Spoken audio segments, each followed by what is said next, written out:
بسم اللہ الرحمن الرحیم۔ السلام علیکم ورحمۃ اللہ وبرکاتہ۔ سیرت کی کتابوں میں آتا ہے کہ ایک یہودی نے اپنے بیٹے کو کچھ لینے کے لیے بازار بھیجا۔ یہودی کا بیٹا جب بازار پہنچا، گلی سے گزرا تو اس کی نظر حضور پاک صلی اللہ علیہ وآلہ وسلم کے چہرے پر پڑ گئی۔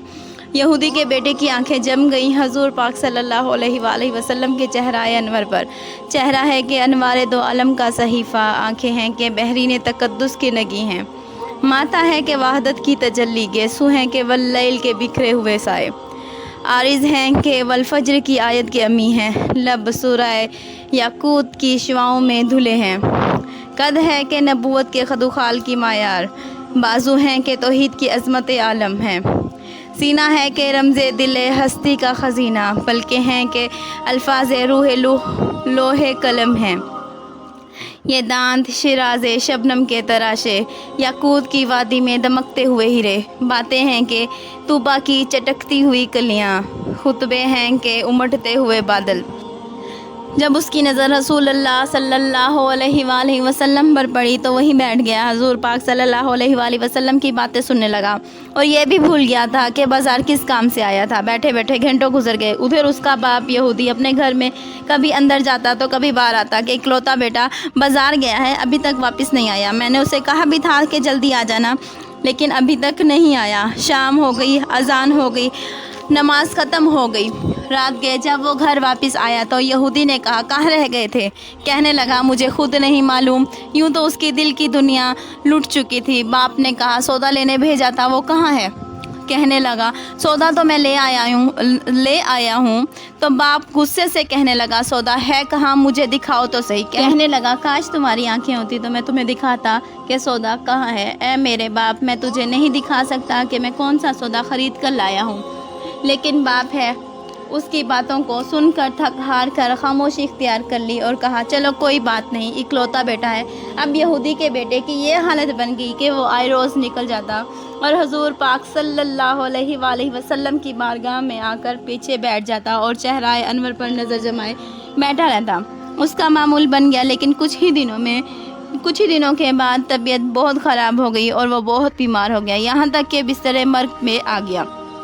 یہودی بہت پریشان ہو گیا، نہ کچھ کھاتا ہے نہ پیتا ہے، لاغر ہو گیا ہے، قریب ہے کہ اس کی موت واقع ہو جائے، اور ہونٹوں پر صرف ایک ہی نام، محمد بن عبداللہ صلی اللہ علیہ وآلہ وسلم۔ یہودی کو اور کچھ نہ سوجا، حضور پاک صلی اللہ علیہ وآلہ وسلم کی بارگاہ میں تشریف لے آیا اور کہنے لگا اے محمد بن عبداللہ صلی اللہ علیہ وآلہ وسلم، حالانکہ میں آپ پر ایمان نہیں رکھتا، لیکن کیا کروں، میرا بیٹا آپ پر دل ہار بیٹھا ہے، خدا کے لیے ایک نظر آ کر اپنے عاشق کو دیکھ لیجئے، شاید اس کی جان نکل جائے تو قربان جاؤں اپنے پیارے نبی حضرت محمد صلی اللہ علیہ وآلہ وسلم پر۔ یہ نہیں فرمایا کہ چلو آپ چلو میں آتا ہوں۔ حضور پاک صلی اللہ علیہ وآلہ وسلم نے صحابہ کرام کو دیکھا اور فرمایا اے ابوبکر، عمر، عثمان، علی، بلال، اٹھو اپنے عاشق سے ملنے چلتے ہیں، اس کا بھی دیدار کرتے ہیں اور اسے اپنا بھی دیدار کرواتے ہیں۔ حضور صلی اللہ علیہ وآلہ وسلم اس کے گھر کی طرف چل پڑے۔ جب اس کے گھر پہنچے، اس کے بستر پر پہنچے، اسے دیکھا کہ وہ لاغر لیٹا ہوا ہے۔ حضور پاک صلی اللہ علیہ وآلہ وسلم نے اس کے ماتھے پر جلتی ہوئی پیشانی پر اپنا ہاتھ رکھا۔ سبحان اللہ، کیا منظر ہوگا وہ جب حضور پاک صلی اللہ علیہ وآلہ وسلم نے اس کی جلتی ہوئی پیشانی پر ہاتھ رکھا ہوگا۔ جسم میں جیسے جان سی آ گئی ہو، جن کے آنے سے لاکھوں کلیاں کھلیں، اس پیارے سے نبی پر لاکھوں سلام۔ جب اس کے چہرے پر مسکراہٹ آئی، آنکھوں میں جیسے زندگی لوٹ آئی ہو، اس نے آنکھیں کھولی، حضور پاک صلی اللہ علیہ وآلہ وسلم کے چہرے پر نظر پڑی تو جیسے نئی زندگی مل گئی ہو۔ تو حضور پاک صلی اللہ علیہ وآلہ وسلم نے فرمایا اب جو آنکھ کھل گئی ہے تو کلمہ پڑھ لو۔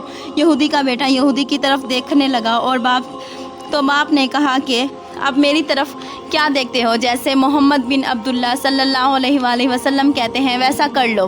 تو یہودی کا بیٹا کہنے لگا کہ میرے اعمال نامہ میں تو کچھ نہیں ہے۔ حضور پاک صلی اللہ علیہ وآلہ وسلم نے فرمایا تو مجھ پر ایمان لے آ تو میرا بن جا، جنت تیری ہو جائے گی، تجھے جنت پہنچانا میرا کام ہوگا۔